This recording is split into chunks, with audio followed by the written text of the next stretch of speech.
Hey guys, I am out unexpectedly, so I am leaving you my pre-planned lesson, but I'm just going to record it all as a video file, and you all can walk through it with me and do everything that there is to do in here.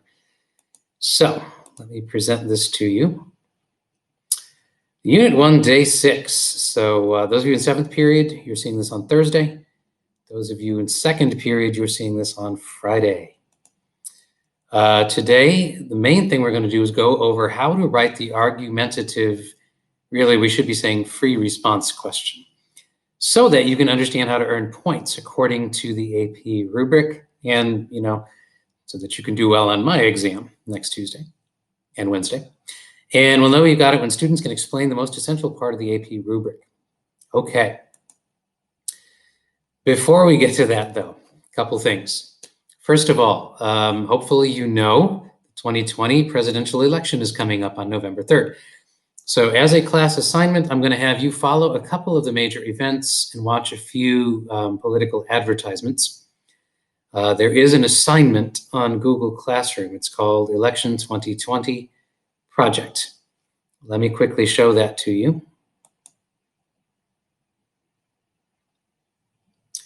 Okay, fall 2020 presidential election race, as it says, complete the three activities below. Follow the link in the box you want to complete, make a copy of the document, and then complete the activity. Attach the 3 completed Google documents to this assignment on Google Classroom.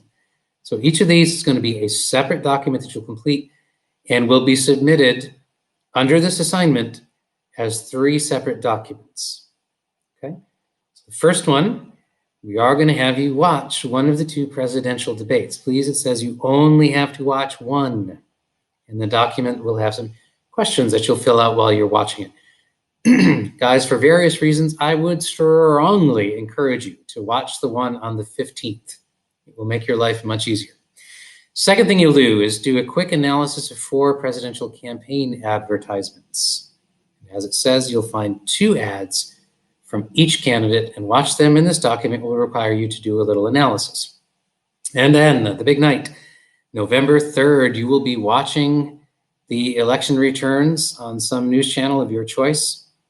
November 3rd is when this is. And again, here's a document that you'll open and you'll simply answer questions while you're watching the election returns. Okay, so that's how that will work. The assignment, as it says, is due completed Monday, November 9th by midnight. Okay, so please don't forget about that. Pencil that into your schedule so you don't forget. Again, submitting the assignment. I think we already went over all this. Oh yes, one thing. When you make copies of these documents, please rename the copies with your name right in the title. Okay, it'll make it easier for me to identify you that way. It also says if you finish early, like if you actually are done by the end of election night, by all means submit it early. And again, highly recommend you watch the debate on the 15th instead of the 22nd. Okay, some of you have asked, Mr. Erwin, hey, we have an exam next Tuesday, Wednesday. Correct. Is there a study guide? The answer is yes. Actually, it's going to be my Quizlet set. Mr. Erwin, do I have to do the study guide? Answer, no. These are not mandatory, and that will be true all year. However, if you do not complete a particular unit study guide prior to the day of the exam, that means you are automatically ineligible for an exam retake should you score below an 80. Like if you didn't do everything available to you, like including the study guide, then you don't qualify for a retake. You could have been better prepared. That's on you. Also, guys, of course, these study guides are just a good way to review the content. So I'm heartily encouraging you to do them, even though they won't count as a grade, okay? How's this going to work? Each unit this year, including Unit 1, has a Quizlet set that you will study. And then once you're ready, you're going to quiz yourself using it. I'll post the links to the sets on Google Classroom, so they'll be there. And overall, the way this works is you're going to show me you've completed the Quizlet quiz by uploading a screenshot, like of yourself, And I should be able in that screenshot to see your name and the specific Quizlet set name. I got to see those two things in the picture. Whether I see you or not is not critical, although it would be nice. And you're going to upload that photo onto a document. The document is on Classroom. So you'll upload the photo to the document, and then you'll upload the document to Classroom. And critically, you have to log in on Quizlet before beginning taking this quiz, or you will have basically wasted your time because it won't have recorded your scores. So I'm going to again stress again and again, you have to log in first. Okay, let's go on. How do I do that? You go to Quizlet.com and you can either log in if you've already got an account, or you can sign up and create an account using your fcpsschools.net email. Okay, once you've done that, you will join my class, 2nd period or 7th period. You'll see a screen that looks like this. Share this join link with your students. Okay, I've done that. You're going to have to actually put in that link in order to join my specific class, whether it's 2nd period or 7th period. Here are the class codes. The nice thing about video is you can always stop this, pause it, and write them down or cut and paste or whatever you need to do. So join my class on Quizlet. Okay, when you're ready, probably over the weekend or hopefully at the latest the night before the exam, you're going to study the sets, but don't forget to log in first. Very important. Once you're ready, you think you're ready, you'll test yourself, which means you will go to test. Click on the other things, go to test. To get ready for the test, you do flashcards, learn, match, gravity, any of those other things. But to do the actual testing or quizzing of yourself, go to where it says test. Okay. Now you want to make sure that you're doing this the right way. You're going to customize your test by clicking options.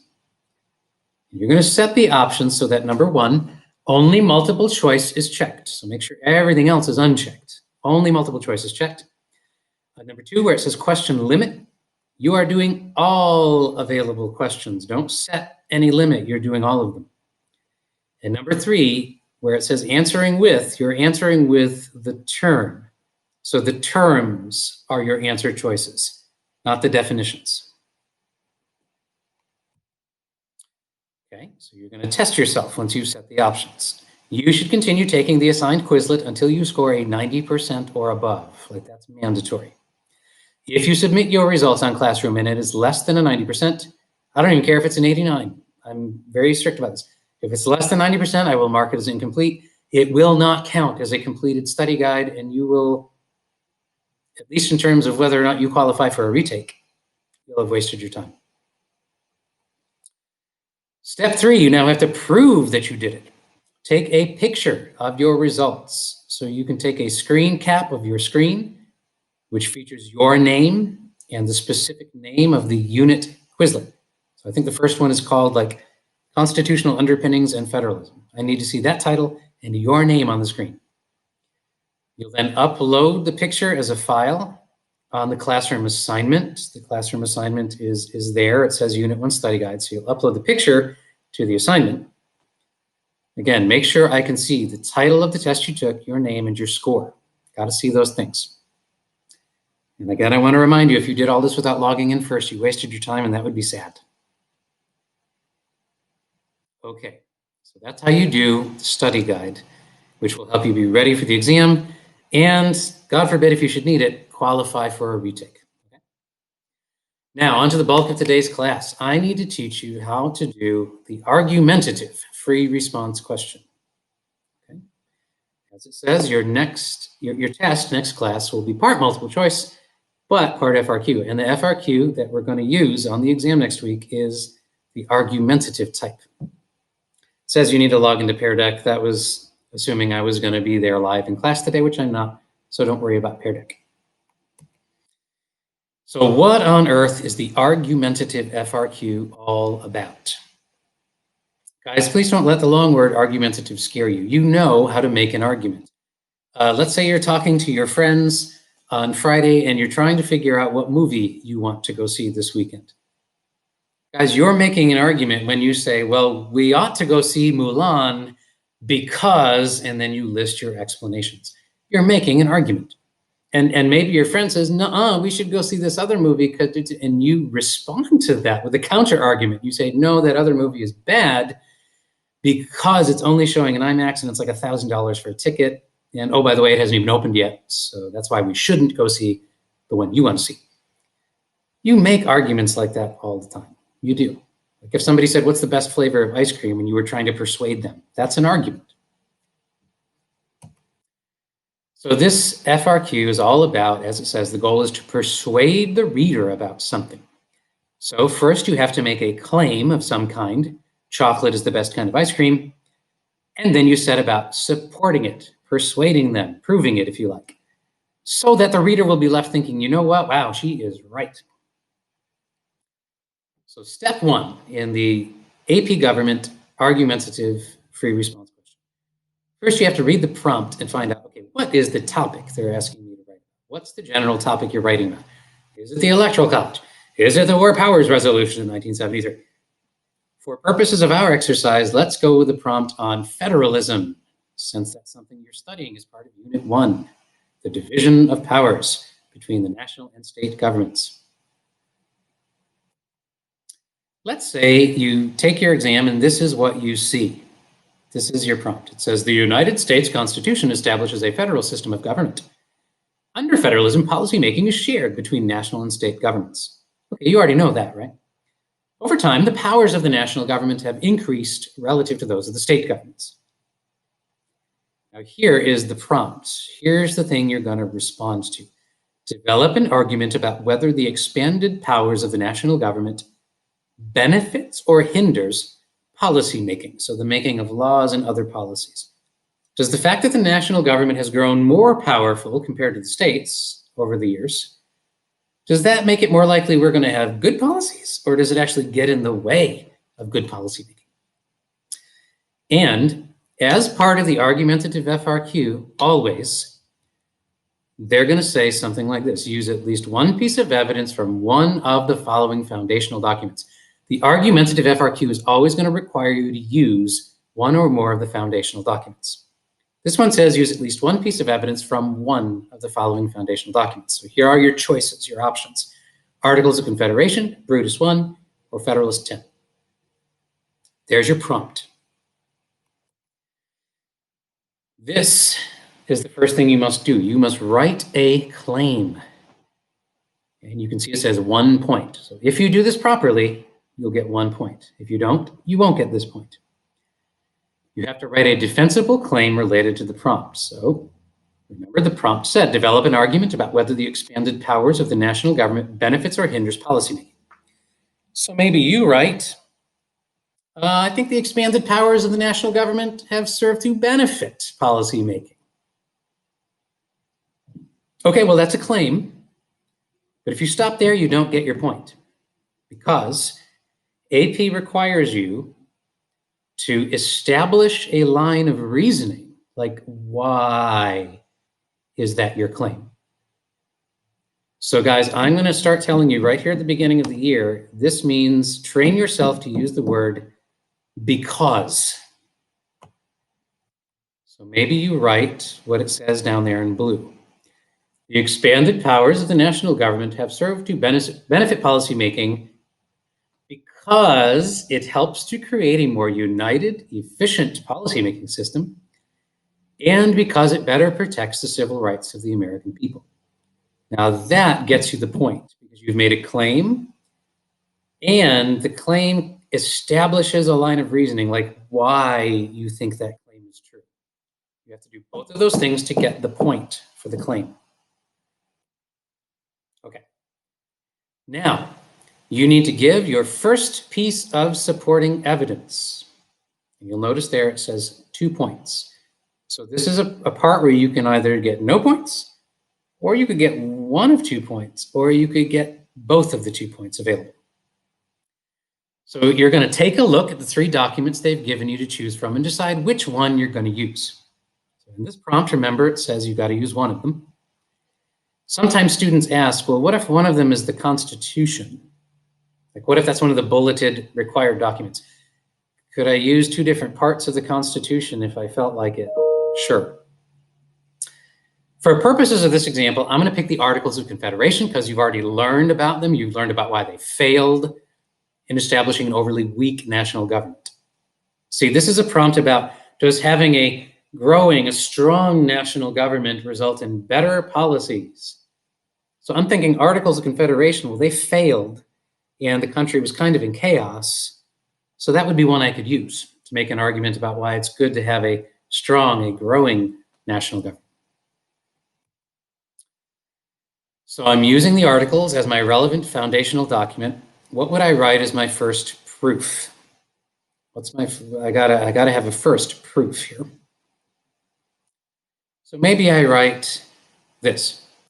The Articles of Confederation are a prime example of why a strong national government is beneficial to policymaking. Under the Articles, the state governments retained most of the powers of government and were more independent, as seen by the Articles allowing the states to have their own currency and impose their own taxes. Okay.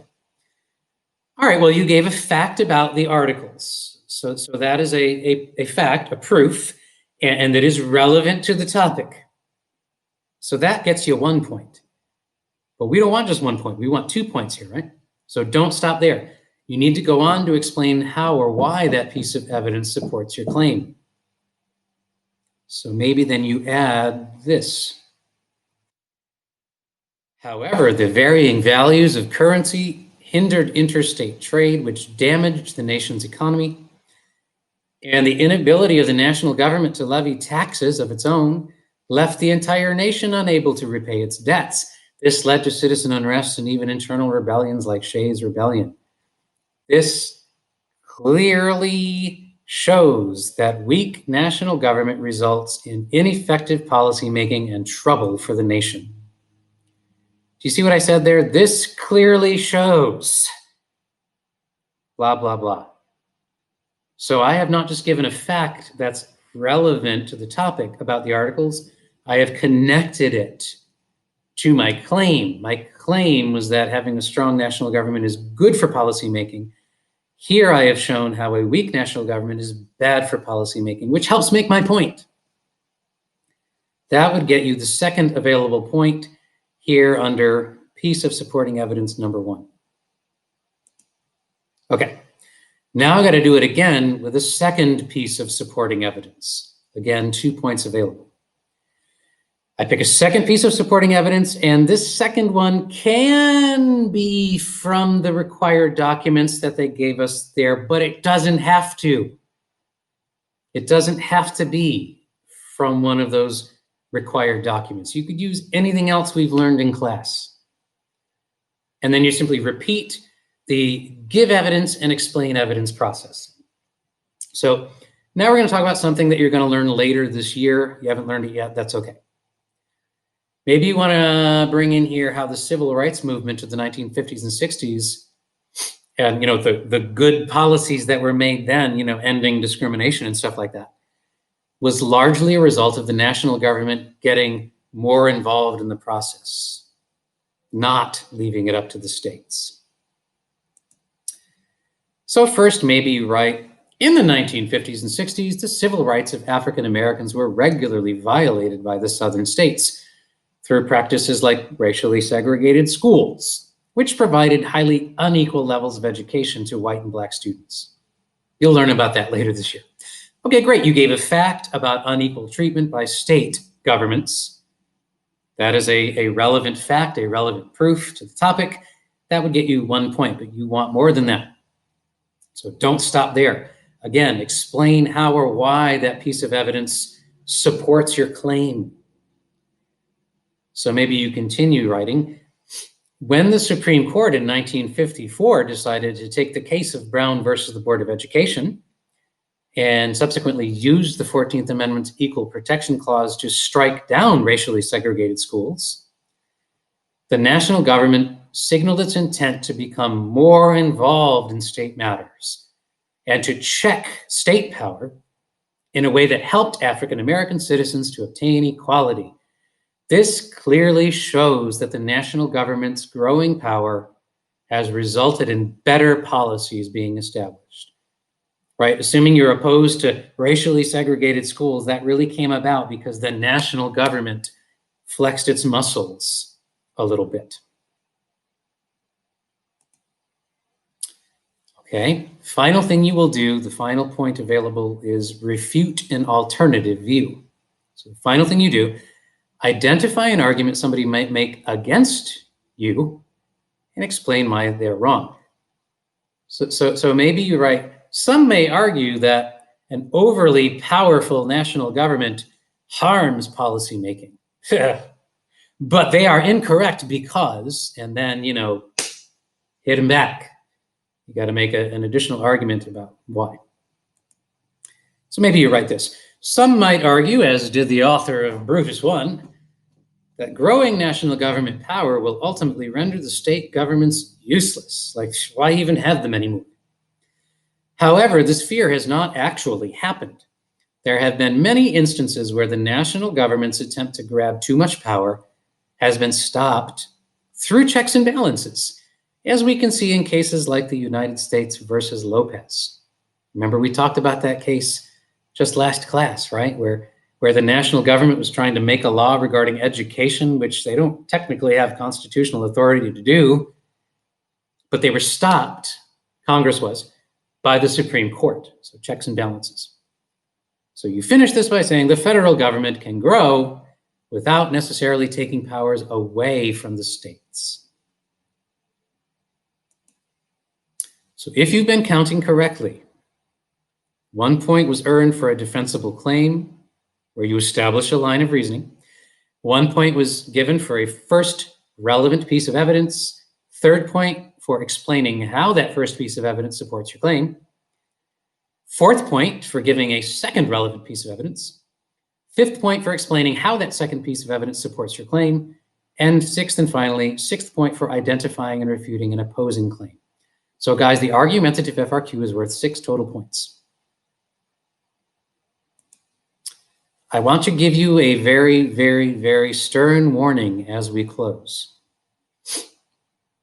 Guys, if you don't earn the point for a defensible claim, so if you don't get that first point, you cannot, like according to AP, you cannot earn the points for evidence 1, evidence 2, explanation of evidence 1 or 2, or identifying or refuting the opposing claim. Now you'll notice in that little white bullet there, it says you can get 1 point for mentioning anything that has anything to do with the topic. So if you don't get the point for the claim and you wrote like federalism is defined as a form of government where powers are divided between the national and state level. Does that have something to do with the topic? Yes. So you could get 1 point for that. But guys, that would be the only point out of the 6 you get. So let me emphasize this again. If you don't earn the point for the claim, you get a 1 out of 6 on this FRQ. We've got to learn how to write a defensible claim that establishes a line of reasoning. Okay, so get that. Understand that early in the year. I have provided here in the slideshow sort of an argumentative essay block here, so you could use this, you could print this out or make your own copy to fill this in so that you could learn how to write the argumentative essay properly. I've also included this just to show you there's 6 points available. Okay? And here's what you have to do to get the points. That, I believe, is my last slide. Okay, so hopefully this has been helpful to you. Please understand, remember you've got the election project due on November 9th. Remember there's a study guide posted on Classroom. That's the Quizlet study guides. Make sure you follow the instructions that I have been given, or excuse me, that I have given to you. Make sure you log into Quizlet first, score above a 90, and then post a picture of that score in the document on Google Classroom and submit that as your study guide. And then lastly, please review these if you need to, because remember, on Tuesday or Wednesday, whenever your test is, you're going to have to answer an argumentative FRQ. Okay, so you want to be familiar with the process, familiar with the format. Okay? Hope this was helpful, and I will see you guys next week, okay? If you have any questions at all, feel free to email me over the weekend, all right? And I'll do my best to answer them quickly. Take care. Enjoy your weekend.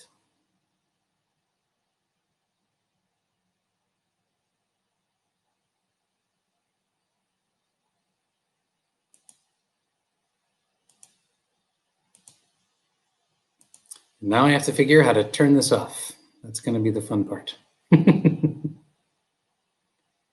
How do I make it stop?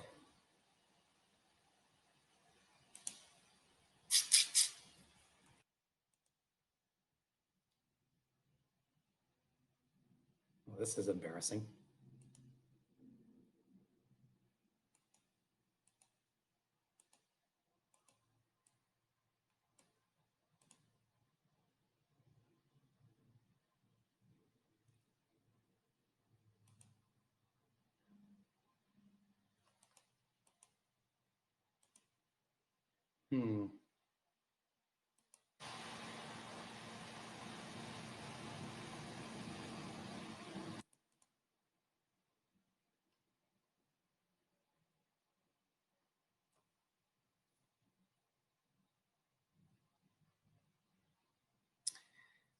Oh, dear me.